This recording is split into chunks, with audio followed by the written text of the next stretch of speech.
오늘 말씀의 제목은 한적한 곳에서 기도하고 계셨다라는 제목입니다. 광주에 무등산 자락에 자리 잡은 헐몬산 수양관을 찾으면 참 좋습니다.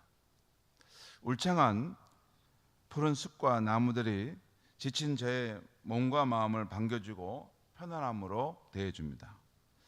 계곡 사이로 흐르는 시원한 물소리, 이끼가 낀 바위들, 인적이 드문 산길에 자리 잡은 수양관 건물은 오랜 세월로 낡았지만 누구의 방해도 받지 않고 자유롭게 기도할 수 있어서 참 좋습니다. 저는 가끔 월요일 오전에 찾곤 하는데 나 혼자만 있는 수양관에서 가만히 성경을 읽다 보면 피곤이 몰려와 스르르 잠이 옵니다. 그러면 나도 모르게 성경을 붙잡고 엎드려 자기도 합니다. 또 너무 피곤할 때는 주위를 둘러보고 나 혼자밖에 없으면 체면 안 차리고 장의자의 일자로 누워서 잠을 청하기도 합니다. 그러다 잠이 깨면 건물을 나와 숲속에 나아가 상쾌한 바람을 쐬기도 하고 계곡물에 가서 시원한 물로 잠깐 세수를 하여 정신을 차립니다. 정신이 맑아지면 조금 깊은 숲속으로 들어가서 마음껏 제가 현장음을 낼 수는 없습니다. 현장음을 내면 여러분 다 너무 놀래버릴 테니까 쫙 깊은 산속에서 제가 지를 수 있는 가장 깊은 곳에서부터 주여라고 이름을 부르고 또는 아버지라고 이름을 부르고 부르면서 제 마음을 짓누르고 있는 것이나 꼭 기도가 필요한 우리 성도님들을 위해서 아버지께 부르짖어 기도합니다. 기도하다가 지치면 침묵으로 기도하다가 내려옵니다. 한마디로 그것은 제게 일상을 떠난 한적한 곳입니다. 마치 어린아이가 사랑 많으신 아버지의 품을 찾아가 위로받고 충전을 받는 것입니다. 그런데 신기한 것은 저만 그런 한적한 곳을 찾는 것이 아닌 것입니다. 아침부터 해질 때까지 그 인적이 드문 수양관에 있다 보면 많지는 않지만 그 수양관을 지나 숲속으로 기도하러 올라가는 사람들을 왕왕 만나게 됩니다. 그리고 그분들과 마주칠 때면 초면이어도 안녕하세요 라고 인사하면 그분들도 반갑게 인사하고 그냥 기도를 하러 숲속으로 올라갑니다. 그런 분도 있다는 것이죠. 그리고 한두 분 오는 게 아니라 계속 연이어서 이렇게 와서 335 숲속에 들어가서 기도하시고 또 해질녘이면 내려가시는 것을 보게 됩니다. 오늘 본문에는 예수님의 사역과 그 사역의 비밀에 대해서 알려주는 말씀이 나오고 있어요. 먼저 32절에서 34절까지 오늘 본문 앞에 나오는 말씀을 잠깐 보겠습니다. 32절에 34절까지 저물어 해질 때에 모든 병자와 귀신 들린 자를 예수께 데려오니 온 동네가 그 문 앞에 모였더라. 예수께서 각종 병이 든 많은 사람을 고치시며 많은 귀신을 내쫓으시되 귀신이 자기를 알므로 그 말하는 것을 허락하지 아니하시니라.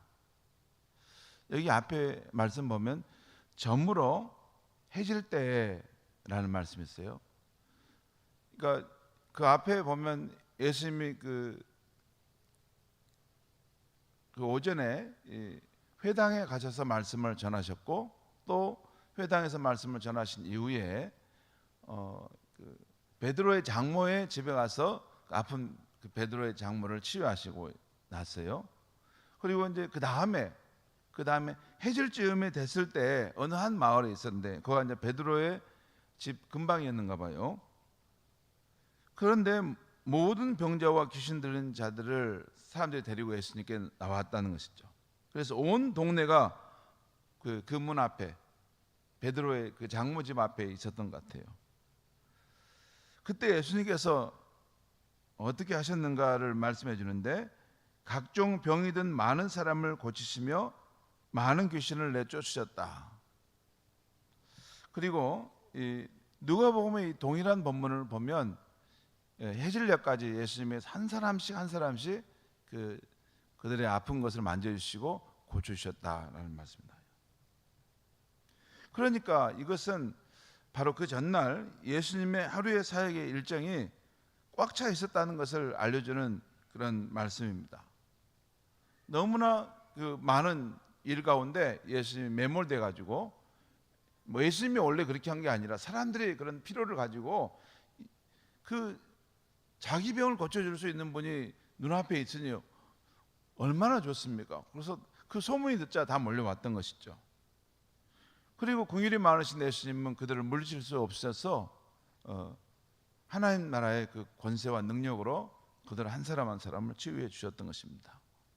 그런데 바로 그 다음 구절 35절에 이렇게 기록하고 있어요. 35절에 같이 한번 읽겠습니다. 시작. 새벽 아직도 밝기 전에 예수께서 일어나 나가 한적한 곳으로 가서 거기서 기도하시더니, 바로 그 앞에 32절에 저물어 해질 때 많은 병자들이 와서 늦게까지 그들을 치유하셨는데, 오늘 35절 말씀 보면 바로 새벽 아직도 밝기 전에 예수께서 일어나시다는 것이에요. 예수님은 제자들이 자고 있던 이른 새벽에 조용히 일어나 한적한 곳으로 가셨고 그곳에서 기도하셨던 것이죠. 마치 우리 어렸을 때 어머니가 기도하러 가실 때 가족들을 깨우지 않기 위해서 조용히 어둠 속에 일어나셔서 가시는데 문을 살짝 닫고 빠져나가시는 것처럼, 예수님이 그렇게 이른 새벽에 어둠을 뚫고 나가시고 한적한 곳으로 가셨다는 거예요. 여기서 말씀하는 한적한 곳이란 일상과 거리를 둔 공간입니다. 제자들과 많은 무리들이 있었던 거기서부터 거리를 둔 따로 떨어져 있는 공간을 말했죠. 예수님은 하늘 아버지와 단둘이 함께할 적합한 장소를 찾으셨던 것입니다. 성도 여러분, 우리는 어디서든지 기도할 수 있습니다. 하지만 특정한 기도의 공간은 매우 중요합니다. 하나님의 임재는 어디에서나 가능합니다. 하지만 특별한 임재를 경험할 장소가 각자 필요한 것입니다. 어떤 분은 이런 걸 별로 인정하지 않아요. 그분에게는 새로움이 없습니다. 제가 알기로는 늘 똑같아요. 그냥 그 나물의 그 밥이에요. 그렇지 않습니다. 기도의 사람들, 하나님을 깊이 체험했던 사람들은 이렇게 회중들과 함께 모이는 예배의 자리도 있지만 하나님과 단독으로 만나는 그 자리가 있었어요. 반드시 있었어요. 그것이 골방일 수도 있고 또 깊은 숲속일 수도 있고, 특별히 하나님께 위대하게 쓰임받는 큰 인물들은, 역사적으로 큰 인물, 교회사의 인물들은 이 숲속을 거닐며 또 숲속에 들어가서 자연과 더불어 하나님 앞에 찬양하고 또 하나님께 부르짖어 기도한 사람들이 많이 있었습니다. 제가 언제 그런 분들을 다 나열하라고 한번 나열해 드리겠습니다.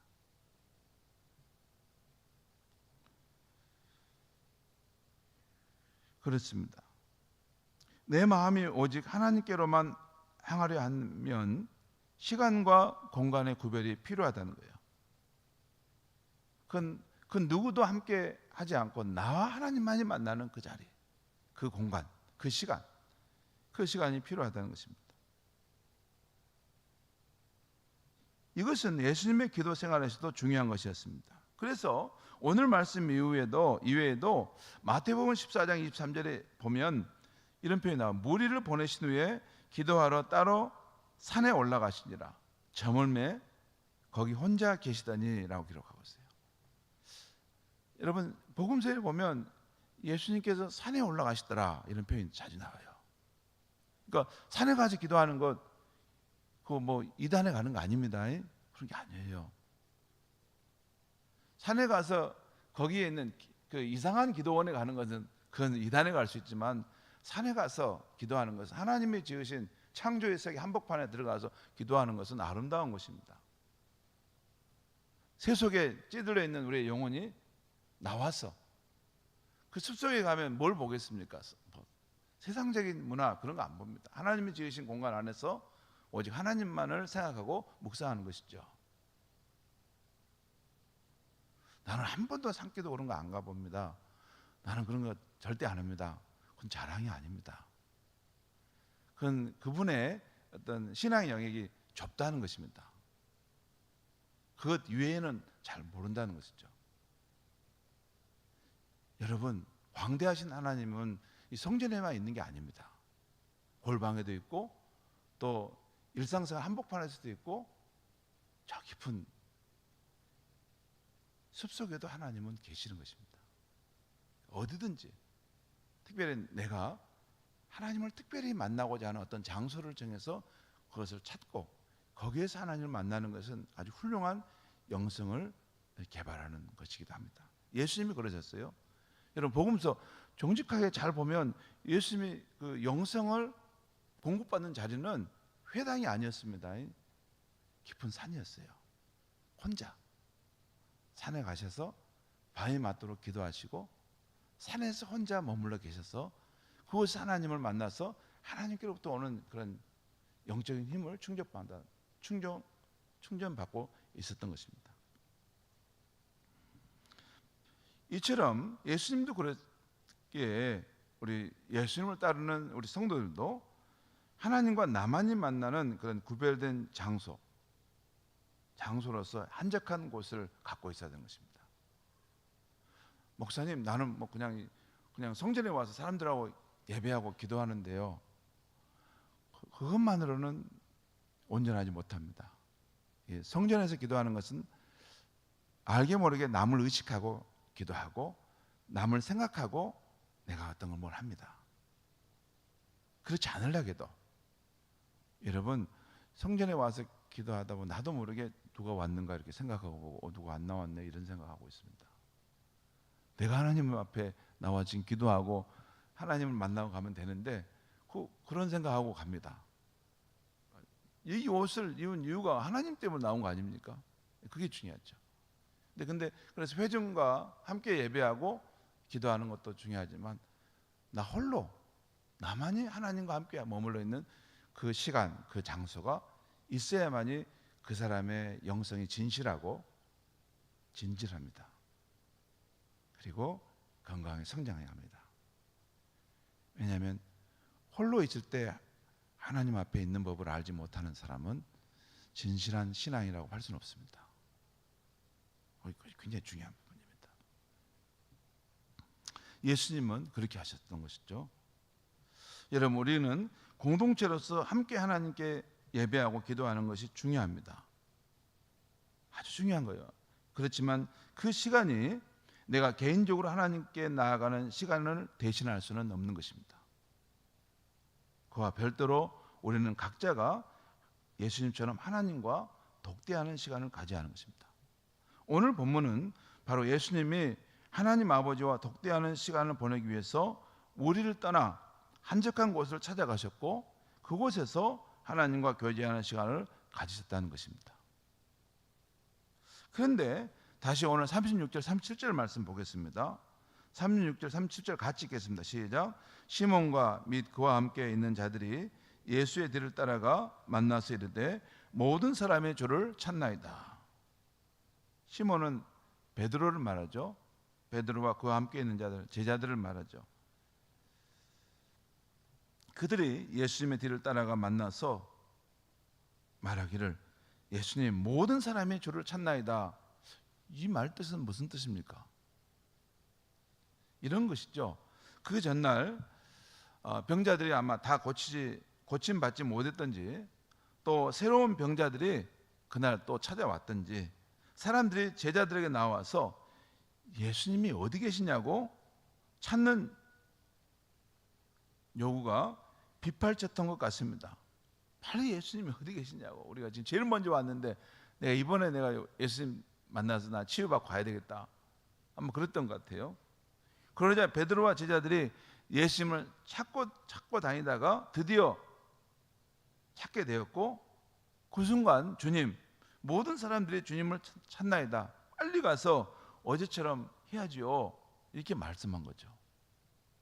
어제 그 병자들을 고치면서 그 놀라운 기적을 행하면서 그들이 막 은혜에 감격하고 가는 모습을 예수님 봤잖아요. 빨리 또 가서 우리 그거 하십시다, 그 말 아닙니까? 그런데 우리 주님 38절에서 이렇게 말씀하십니다. 38절 말씀 제가 읽겠습니다. 이르시되 우리가 다른 가까운 마을들로 가자. 거기서도 전도하리니 내가 이를 위하여 왔노라 라고 말씀하십니다. 이 동일 본문, 동일 사건을 말하는 누가복음 4장 43절에는 이렇게 말씀하세요. 우리가 다른 가까운 마을들로 가자. 거기서도 하나님 나라 복음을 전하여야 하리니 내가 이를 위해서 왔노라 라고 말씀합니다. 아무튼 그런 후에 온 갈릴리를 두루 다니시며 전도하시고 귀신 들린 자를 자유케 하셨다라고 오늘 본문은 말씀하고 있어요. 이 말씀의 뜻은 예수님께서 자신이 이 세상에 온 목적, 그 목적이 있는데 그것을 다시 되살리면서 자신을 향한 하나님의 뜻을 이루는 길을 가셨다는 거예요. 성도 여러분, 우리가 주님처럼 바쁜 일상 속에서 이렇게 다급한 사람들의 빗발치는 요구를 받았다면 우리는 그 상황에서 무엇을 우선순위로 선택해야 할지 잘 알 수 있었을까요? 네. 여러분 잘 분별할 수 있었을까요? 막 여러 가지 일이 막 겹쳐서 내게 닥쳐오고 사람들의 막 요구와 빗발치는 거예요. 쉽지 않을 겁니다. 저는 우리 사역자들이 때로는 그렇지 않을 줄 알았는데 세상 일과 사람들의 요구에 빠져서 헤어나지 못하고 탈진한 모습을 봅니다. 하나님의 일을 가지고 탈진한 것이 아니라 별로 중요하지 않을 것 같은 일을 다 늘려놓은 거예요. 막 이것도 사람이 어떤 쏟을 수 있는 에너지가 한계가 있는데 이게 뭐 관여할 수 있는 일 다 관여해가지고 정작 하나님과 관련된 일들은 할 때는 아무것도 힘을 발휘하지 못하고 탈진해 있는 모습을 봐요. 그런데 예수님은 그렇게 살지 않았죠. 중심과 주변, 본질과 비본질, 하나님의 백성으로서 먼저 해야 될 것과 나중에 해야 될 것을 분별할 줄 알고 질서 있고 균형 잡히고 보람찬 삶을 살아가셨어요.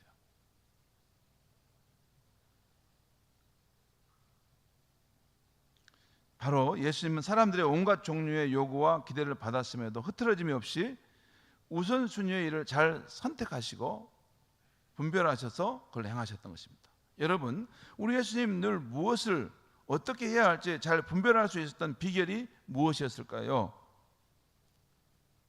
그것이 비밀인데요, 예수님의 사역의 비밀입니다. 사람들은 밖에 드러난 예수님의 사역만 봤을 뿐이지 감춰져 있는 예수님의 사역의 비밀, 그 능력의 원천, 그 지혜의 원천, 그 사랑의 원천이 어디서 나온지를 물은 거죠. 예수님은 일정한 거리를 두어 한적한 곳에서 하나님과 단둘이 기도하는 시간을 가지면서 자신이 세상에 온 이유를 늘 되새겼고 하나님 아버지께서 말씀하신 그 뜻을 따라 하루하루 계획을 세우시고 살아가셨던 것입니다. 아버지께서 내 안에서 일하시니 내가 아버지와 함께 일한다. 늘 예수님의 모습은 그렇습니다. 성도 여러분, 우리도 예수님처럼 때때로 한적한 곳에 나아가 하나님과 단둘이 있는 기도의 시간을 갖는다면 밀려오는 일에 매몰돼 탈진하지 않고 매 순간 무엇을 어떻게 해야 할지를 알아서 행할 수 있게 될 것입니다. 점점 그렇게 될 것이에요. 내 삶의 한적한 시간을 하나님과 단둘이 있는 그 시간을 가짐으로써 나의 영성을 늘 이렇게 하나님의 임재 안에서 늘 두는 훈련을 하다 보면 일에 치이지 않고 정말 하나님께서 주시는 그 지혜를 따라 질서정연하게 그 일들을 풀어가고, 중요한 것과 덜 중요한 일, 그냥 스쳐갈 일과 생명을 다해야 할 일들을 분별할 수 있는 거죠. 어두워지면 그걸 반대로 하고 앉아 있어요. 그냥 스쳐 지나갈 일을 목숨 걸고 하고 있고, 목숨 걸어야 될 일을 그냥 별 관심 없이 지나갈 수 있을 수도 있습니다. 그럴 수도 있죠.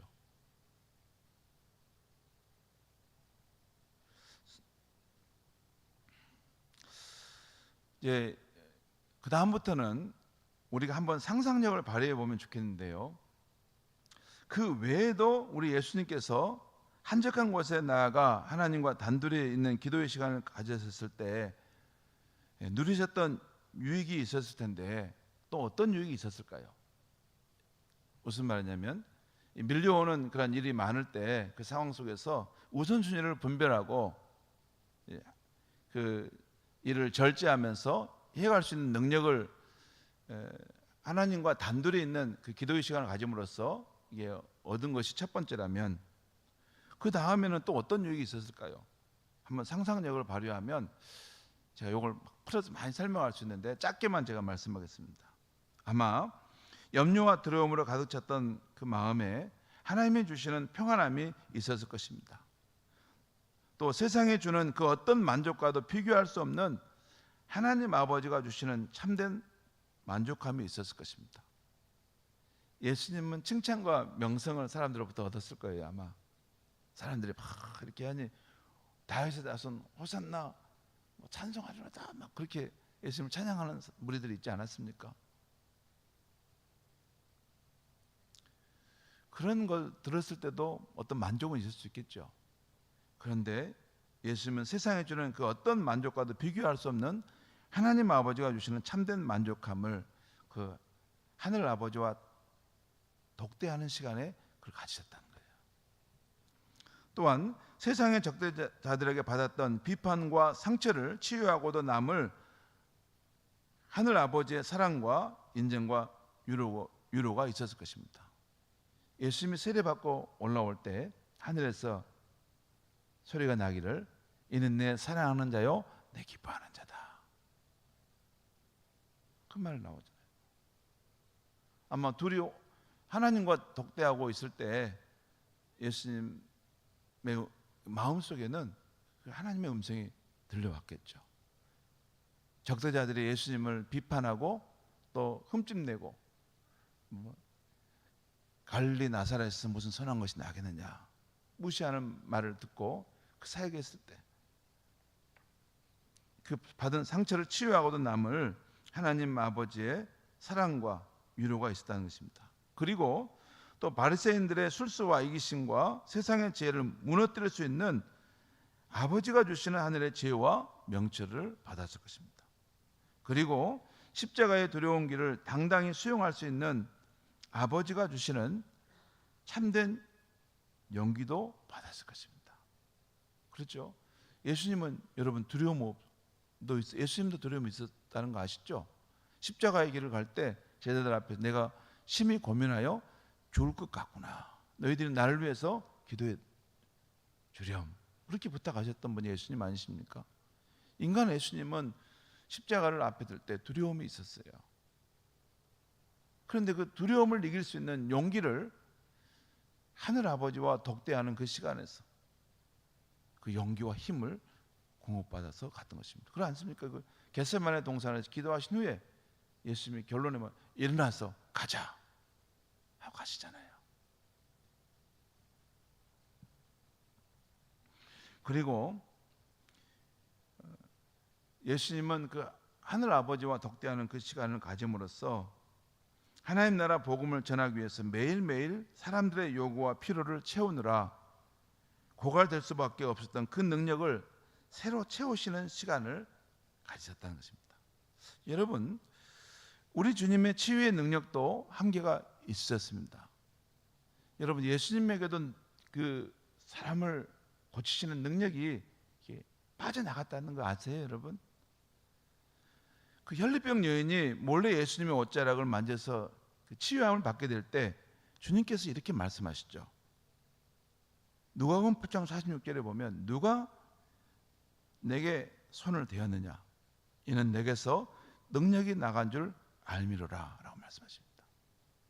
그러니까 예수님이 사람을 치유하실 때 예수님만의 능력이 빠져나간다는 것이죠.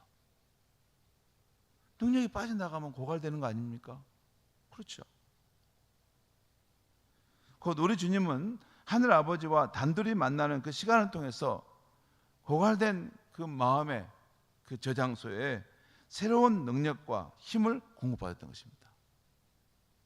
여러분 실제 이건 한적한 곳에 가서 하나님 아버지와 내 독대하면서 거기에 머물러 있으면 주님께 기도하고 주님을 찾고 구하면 이 세상 속에서 내가 살면서 다 고갈되고 흘러버려진 텅 빈 내 마음에 하나님의 사랑과 또 그 능력이 충만하게 채워지는 것을 느끼지 않습니까? 예수님이 그러셨다는 거죠. 성도 여러분, 근본에 우리가 주님의 사랑법으로 한 생명을 주께 인도하려는 한 생명 전도 축제를 준비하는데요, 이것은 인간의 힘으로는 안 됩니다. 인간의 힘으로 하려고 하지 마십시오. 그건 의미가 없습니다.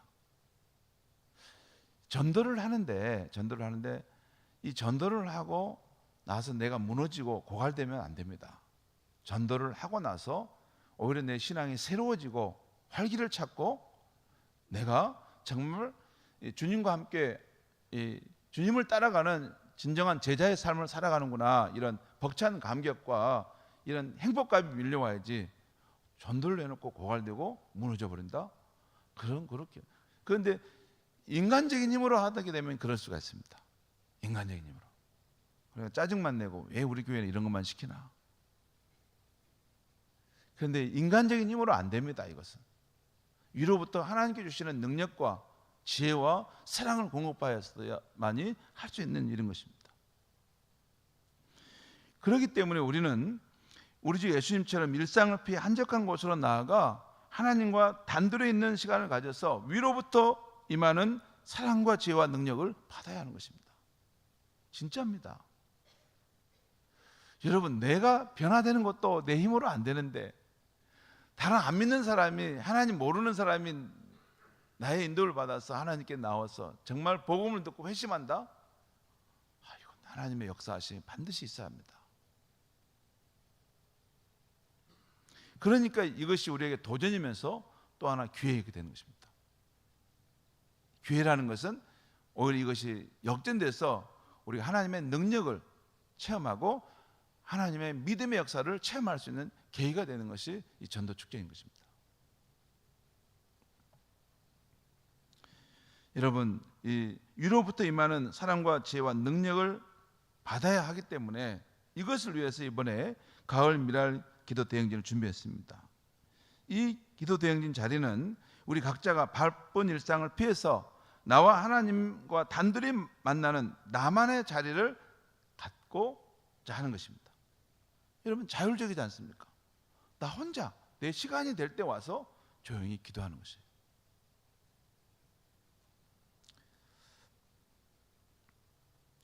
여러분, 우리가 가을 미랄 기도 대행진을 이제 이번에 하게 되는데 제가 한 가지 드리고 싶은 말씀은 20년이 넘은 것 같아요. 그때 제가 부목사 때 하나님의 깊은 은혜를 체험했는데 그때 아마 좀 우리 교회로 이게 올 것에 대한 것을 하나님이 내게 보여주셨습니다.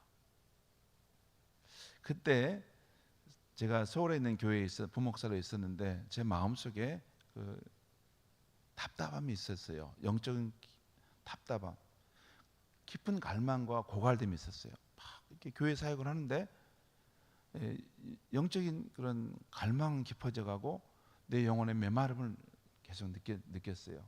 그래서 그 담임 목사님이 원래 그런 그 세미나 보내주시는 분이 아니세요. 근데 목사님께 제가 사정을 위해 가지고 목사님, 제가 저번에 양수리에서 하는 세미나가 있는데 한번 저 갔다 오도록 보내주십시오. 그 세미나가 지금은 돌아가셨던 그 한신교회 이진표 목사님이 했던 세미나입니다. 목회자들을 위한 세미나인데, 그때 제가 그 세미나를 갔는데요, 거기서 이렇게 목사님들이 그 집회 말씀들은 하나도 기억이 안 나요. 그런데 거기 가면 이제 세미나를 듣고 막 뜨겁게 기도하는 시간들이 있죠. 근데 그 집회 기간 동안 꼭 보면 그럴 때 하나님의 은혜의 역사가 있어요. 보면 개별적으로 그때 이제 제가 그 첫날 허겁지겁 좀 늦게, 약간 늦게 차가 늦어서 갔는데, 양평까지 먼 길에서 갔는데 막 땀을 뻘뻘 흘리고 막 해서 겨우 그 양수리 그 수양관에 올라갔습니다. 근데 이미 벌써 한 2,000명 이상 되는 목회자들이 모였는데, 앞에서 그 강사가 말씀을 전하고 막 이렇게 설교를 하고 있어요. 땀을 닦으면서 이제 듣고 거의 다 끝나는 시간이었어요. 그래서 무슨 내용인지 내가 잘 모르고 끝에만 조금만 들었는데, 그때 이제 그 전했던 말씀을 가지고 통성 기도하자고 막 통성 기도를 시키는 거예요. 그래서 함께 저도 막 통성 기도를 하는데, 그때 이제 몇 가지 하나님께 제가 물었던, 하나님, 그 한국에 목사님들 많은데 그 많은 목사님이 있는데 왜 저까지 목사를 불러가지고 제가 목회를 해야 됩니까? 이 목회 길을 안 가면 안 됩니까? 라고 제가 그런 의문을 가지고 있었을 때예요. 근데 그때 이제 그런 물음에 대해서 하나님께서 그때 말씀해 주신 것이 있었습니다.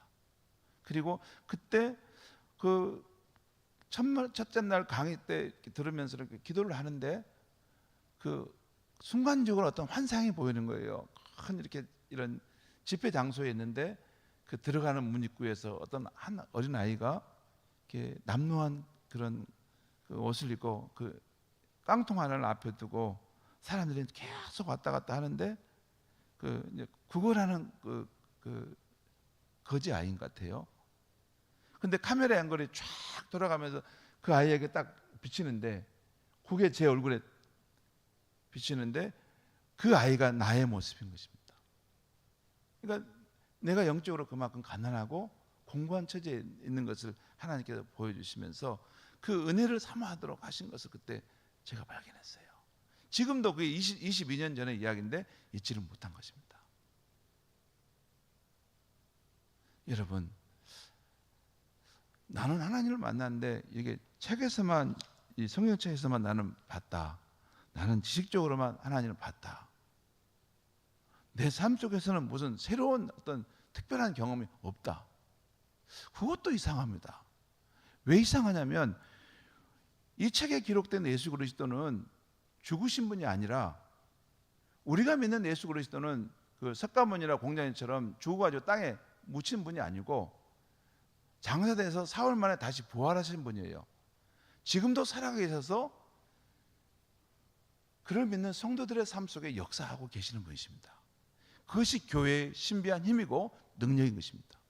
그런데 그 성도의 신앙이 메마르고 고갈돼 죽어가는데, 그리고 정말 그 성도가 영적인 갈망이 있어 사모함이 있는데, 그토록 애타게 갈망하고 하나님, 예수님이 계시면 정말 내 인생 가운데 나타나서 나를 만나 주십시오 라고 그렇게 영혼의 깊은 갈망이 있는데 한 번도 안 나타나요? 한 번도 그런 일이 없어요? 그러면 그분이 살아계신 분이라는 것도 어떻게 믿습니까? 여러분, 진리의 말씀을 믿는 것은 믿는 것이지만, 그것이 동시에 또한 경험되면서 계속 상호작용이 일어나는 것입니다. 경험도 되고 다시 진리의 말씀도 붙들고, 경험도 되고 진리의 말씀도 붙들고, 그러면서 우리의 신앙이 더 굳건한 바위에 세워지고 나중에는 자기 생명까지도 주님께 드릴 수 있는 것입니다.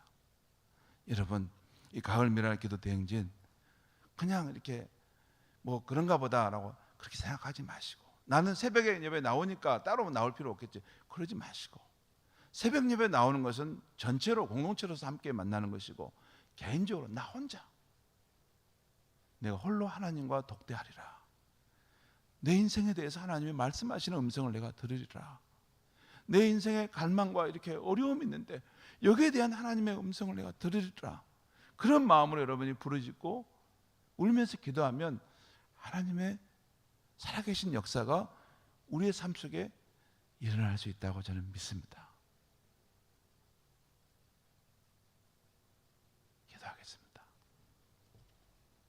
하나님 아버지, 우리가 믿는 예수님은 책 속에 계신 분이거나 역사 속에 실존하셔서 사라지신 분이 아니라 지금도 살아계시고 그의 성령으로 그를 믿는 사람들 가운데 역사하시는 분임을 믿습니다. 하나님 아버지, 우리가 세상을 따르려고 한 것이 아니라 예수 그리스도를 생명처럼 따르고 싶고 예수 그리스도께서 바라시는 그 믿음의 길을, 사랑의 길을 가고자 하지만 우리의 능력과 자원이 부족해서 고갈 때가 있습니다. 정말 우리 하나님의 나라와 그 의를 구하고 싶은데 주님, 우리의 스스로의 힘으로 아무것도 할 수 없어서 주저앉아 있을 때가 있습니다. 주님, 주님이 정말 살아계시고 실제 하시는 분이심을 믿사오니 우리 성도님들 간절한 마음으로 주를 찾고 구할 때 주님이 성전에 나와서 나 홀로 하나님 내 삶의 말씀 한번 내보십시오. 내가 겪고 있는 이 삶의 문제에 대해서 주님 말씀해 주십시오 하고 눈물로 기도하고 찾을 때 우리 영혼의 음성에 말씀해 주시는 주의 음성이 나타나게 하여 주시옵소서. 그래서 주님을 만나서 우리의 영혼이 소생하고 가정이 회복되며 우리의 삶의 자리에서 하나님의 나라의 복음의 능력이 체험될 수 있게 하여 주시옵소서. 예수님의 이름으로 기도하옵나이다. 아멘. 우리